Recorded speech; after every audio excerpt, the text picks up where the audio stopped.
वर्मा।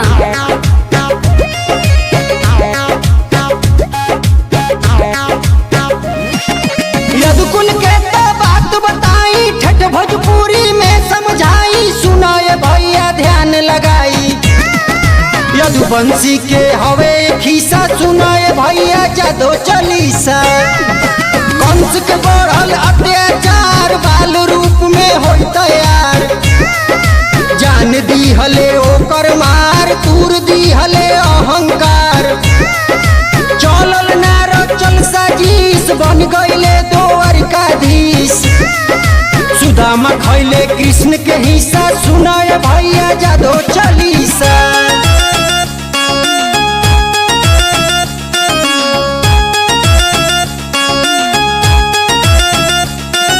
लालू यादव जैसन वीर कबो न करस चिंता फिकीर, खाटी उता हवे अहीर।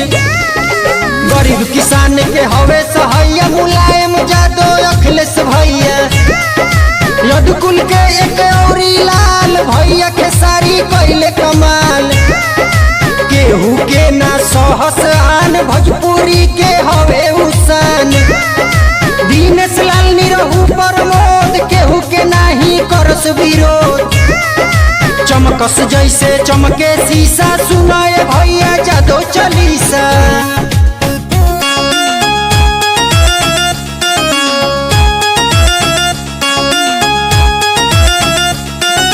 खींचत रहे दुशासन साड़ी, पापी रहे उसाला भारी। कृष्ण के देखते गईलू कापी, पूरा भरल रहे समाज, बचौल द्रौपदी के लाज। अहिर वंश के बेटा रहले, सबके दिल के चहेता रहले। इंद्र के वज्र से नहीं डरैले, कानी अंगूरी से गोवर्धन उठैले। तीनों लोग मुंह में देखैले, मैया यशोदा के डेरवैले। धीरज लालू कहेला खीसा, सुनाए भैया जादो चालीसा।